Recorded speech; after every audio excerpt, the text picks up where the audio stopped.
When I was younger, I didn't really want to go to school. I just wanted to be a dropout. Nobody liked me. I was having a hard, time. We were living in a garage. We were poor. I was bad. I just didn't care about nothing, and I just did what I wanted to do. I was at the point of whenever I had a chance to go out to recess, I'd climb the highest point and jump and hopefully break my neck and my life.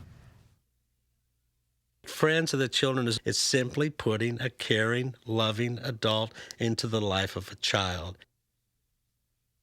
Then the miracle happens.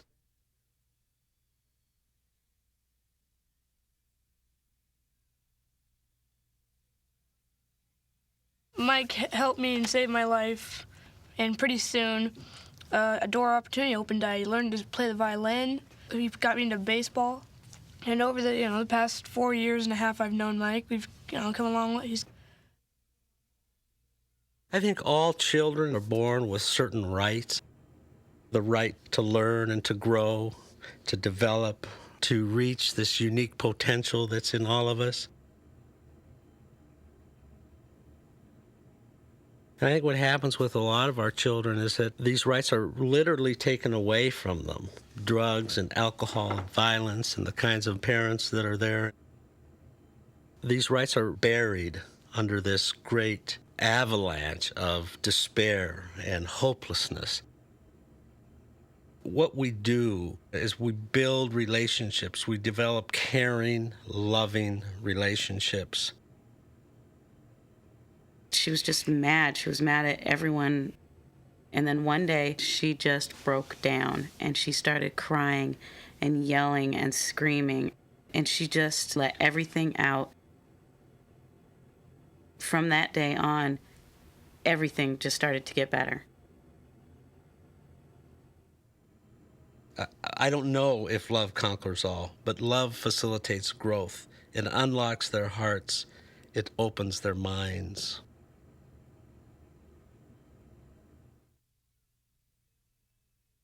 They don't know things like table manners or how to, keep themselves clean. Hygiene, grooming is a big deal. We have children, and quite often, that aren't used to using silverware when they eat food. The girls in my group all had library cards, and Jenny comes along. She's not interested in reading. She thought the library was stupid and boring, and she refused to go. She'd see them reading books and checking out books and what pleasure they got from bringing books out, that after a few months, she says, Yvonne, I think I'm ready to get a library card now. And that was such a big day. The whole group went out and celebrated, went out for ice cream. Yay, this kid's got a library. Everybody's got a library card. First time she actually read a whole page in a book, she said, did you hear me? Did you hear me? I read the whole page. That I knew, that we were making a major breakthrough here with her. Her mom happens to be illiterate, and Jenny has encouraged her mom with the reading, so between them, they're both reading now.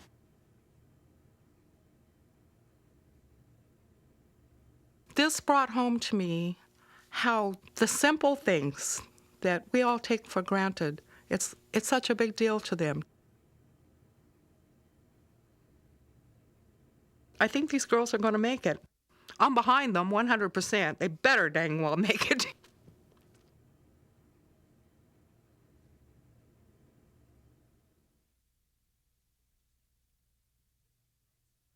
We're not trying to help the people that are on the fence. We're helping the folks that have fallen off the fence.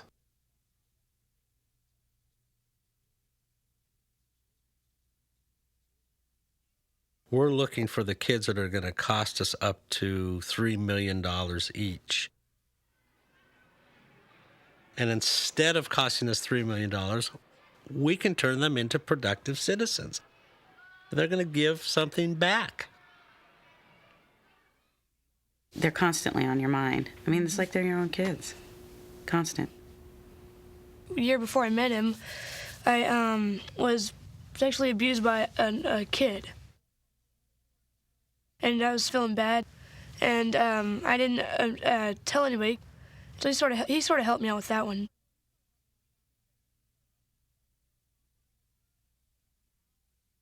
Now that I've been with Jenna, I want to go to college and I want to have kids and get married and just be a good person. I think that me and Jenna are going to be friends forever. This isn't volunteer. These are career-motivated individuals that are laying their lives on the line, literally. The program makes a commitment to every child for at least 12 years.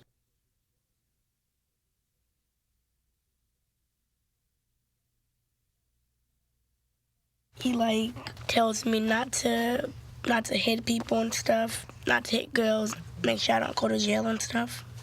James' goal for me too is go through college, get my diploma, my degree, and get a good job. It's civilizing our children, the essence of our hearts, the essence of our soul. That's what kids learn. I absolutely know that we're preventing pregnancy. I absolutely know that we're going to prevent drug use and alcohol use. And I know that because I've watched these kids for 6 years, and I've watched them change, and I've watched them grow, and I've seen how much they really care about other people. The first thing I noticed when I met TR was his inability to trust. He was tough, had an earring, he had a gold chain. He had this strut about him that basically said to the whole world, don't bother me. I was bad. I just didn't care about nothing. And I just did what I wanted to do. Since I have met TR, there have been some significant changes in him. For the first year, he had 22 days of school that he missed due to suspensions. Hitting teachers, hitting students. He was just out of control.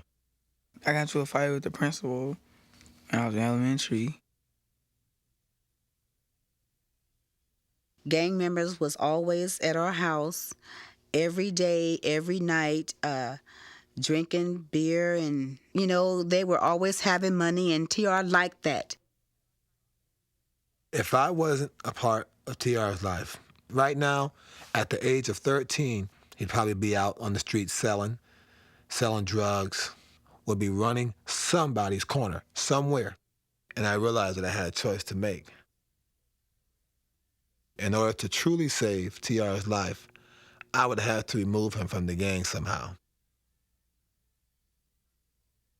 I recall going to the gang members one day, and I will never forget the lump that I felt in my belly. This one gentleman had to be about 6'2". He stood staring me right in the face.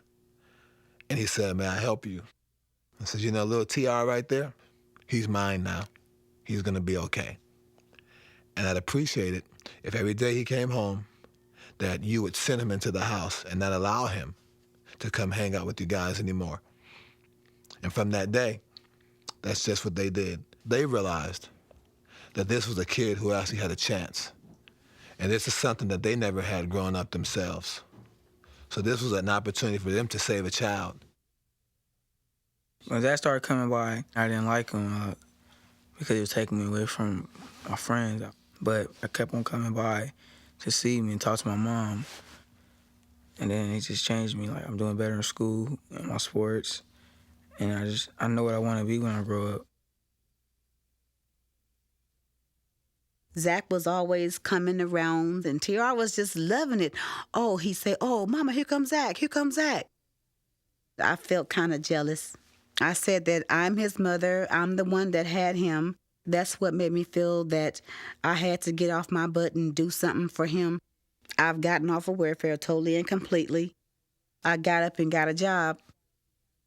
There was an incident where TR's teacher had paged me because he had left school grounds and no one could find him. So I went to his home, and there he was sitting on the front porch. I asked him, hey, man, what's going on? And he said, I'm sick of these white people. All of them, I just think they're prejudiced. They just think I'm going to be in a gang or something.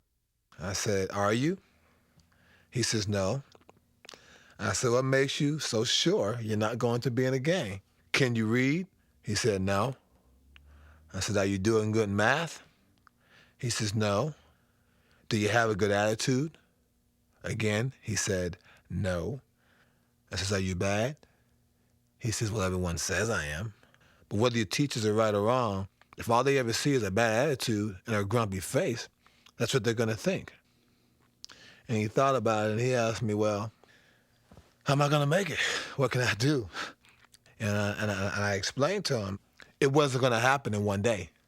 But if you gave your best, one day at a time, that eventually you would become all that you wanted to become. And if you make a mistake, just know that the sun's going to come up tomorrow and that you get another shot at it. TR hasn't had a fight in 3 years. 3 years? Good. He is either going to be the king of hell or he's going to be at the right hand of God.